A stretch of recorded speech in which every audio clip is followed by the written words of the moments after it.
just want to say, I reinvented electric cars, and I'm sending people to Mars in a rocket ship.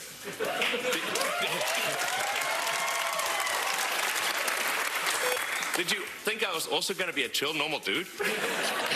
We're back with Elon Musk turn as SNL host a couple of years ago. It's actually a pretty good setup to introduce a new book about the richest man in the world. He built his empire in part by transforming the electric car and private space travel industries with his companies, Tesla and SpaceX. More recently, he took on social media with his takeover of Twitter, now known as X. He's also no stranger to controversy, and we're getting a behind-the-scenes look at his life and what drives him in the highly anticipated new biography, Elon Musk, written by best-selling author Walter Isaacson, who joins us now. Walter, it is good to see you. I mean, you wrote the seminal biography of Steve Jobs. You've had biographies of Da Vinci and Einstein. What made you choose Elon Musk, and how'd you get him to agree? Well, first of all, he's definitely not a chill dude. He's right. But he is somebody who is bringing us into the era of electric vehicles, to space travel, and I thought that's going to be an interesting technological tale. But boom, he buys Twitter. And so you see the complexities coming out. He thinks of himself as an epic hero on the world stage, so it wasn't that hard to get him to agree. I think he wanted a biography. I just said, I got to be with you at all times. I got to watch it, and you have no control over the book. And I wanted to ask you about that because you were granted extraordinary access. You spent the better part of 2 years with him, following him, interviewing him. You seem to have access to everyone in his inner circle, his former girlfriends, former wives, his mother, his father. I mean, everybody. Were you surprised at how transparent it appears he was with you? You know, he has this thing about transparency at times, whether it's opening up all the algorithms for Twitter or the Twitter files, and he prides himself on that as if he's got some kryptonite shield or something. Yes, though. The answer is yes. I was totally surprised that meeting after meeting, thing after thing, he would just be open. By the way, did you hear from him now that he's probably read the book? Does he like it? I've heard that he hasn't read the book. Okay. I never sent him an early copy, but he's said a few things, posted a few things on X, and I'm not worried. You know, you got to worry about what the reader thinks. You can't be thinking, what's the subject going to think? Let's talk about the first few chapters delve into his childhood. It starts there chronologically, of course, but also because this is a key aspect of the person he is today. It was a brutal childhood that you describe in South Africa, a father that the book alleges was abusive in essence. I mean, Elon Musk calls his father someone who subjected him to mental torture. Well, psychologically abusive. Yes, yeah. Could you give a flavor of what that childhood was like? Well, you know, Musk was a socially awkward kid, scrawny, beaten up all the time on the playground by the bullies. But the scars from that were nothing compared to having to stand in front of his father, sometimes for more than an hour, silently, while his father took the side of the people who beat him up, the bullies and things. And throughout his life, those demons are dancing around in his head. And sometimes, as his mother May says, the danger for Elon is that he becomes his father. And Elon can turn dark, too, and get very tough on people. Do you see that aspect? Oh, yeah, we sometimes see him. He has many personalities. And sometimes you're around a really, half-joking guy or a guy playing, engineering mode in which he's really good.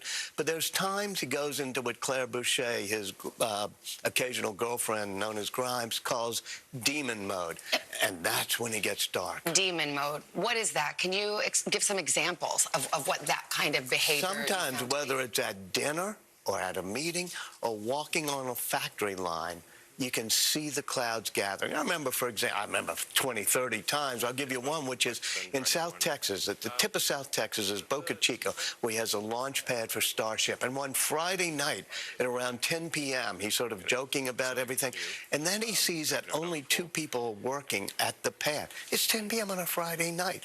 But you can see the dark, and he just explodes. And for about an hour, he's berating people, and then he orders up what he calls a surge. He wants 200 people there by the next day, so they start working. So this penchant for drama comes out of the childhood, too. There are occasions in the book where you refer to Musk as being in manic mode. I mean, manic, that is a term of art in mental health.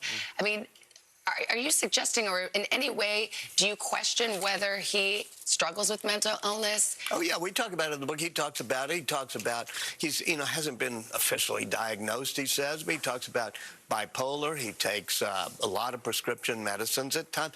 He can be variable in his moods, and sometimes as a Jekyll and Hyde quality, where he will go into a dark, depressed mood and say some things, sometimes things that his father said to him, and then a few hours later you ask him about it, and it's like he almost has no memory. What do you make of his personal life? I mean, he's fathered 11 children who are currently still with us, and with 3 different women.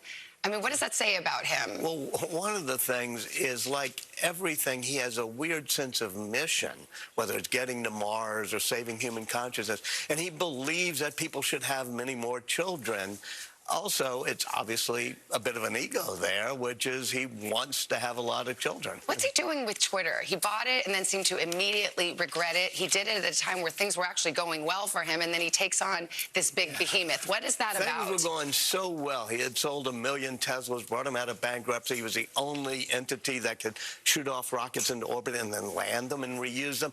And I said, man, things are going. He said, but I can't savor success. I've always put chips back on the table. And you could see him looking for some drama, and he goes to Hawaii, meeting another of his girlfriends, Natasha Bassett, and for 2 nights stays up and finally decides, I'm going to buy Twitter. You know, for better or for worse, Elon Musk is incredibly influential, and maybe influential isn't even the word, incredibly powerful. Some people say he's more powerful than any government, including the U.S. government. We've seen in Ukraine with the flick of a switch. He can turn off the satellite communication and affect a war. In China, he's the only reason, SpaceX is the only way U.S. astronauts get to space anymore. He's transforming the electric car industry. His chargers have a lot to do with whether or not we make this transition to electric energy. And now on the eve of a presidential election, controlling Twitter, a major source of information, rhetoric, and potentially misinformation. Knowing what you know about him, are you comfortable that this singular man has that kind of influence over our world? I think it's not great that he has so much power. And you take the Starlink episode in Ukraine, where he had actually geo-fenced off the Crimea so they couldn't do it. He had done it before that night. And now he's creating Star Shield and selling it to the U.S. military. Because he talked to U.S. government officials. He realizes, why am I in the middle of this war? It should be something government officials do. So he sold Starlink to the U.S. government so that the government can control how it's done. But the bigger issue is, why can nobody else get rockets into orbit and land them? Partly, or why can nobody else get 1 million electric vehicles made? Given his mental state, I mean, you spent this time with him. You know, you talked about perhaps his struggles with mental illness. You know that he's a highly changeable, volatile person, and he has so much unilateral control over so many important things. I mean, how does that sit with you, knowing him as you do?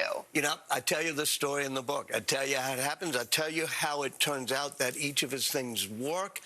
And I make you see how difficult it is for somebody to have that much power. And a lot of readers are going to have to judge based on the stories in the book. Walter Isaacson, well, the book is out. It's called Elon Musk. It's out tomorrow, actually. Thank you for your time, sir. Very much appreciate it. Mr. Roker, over to you.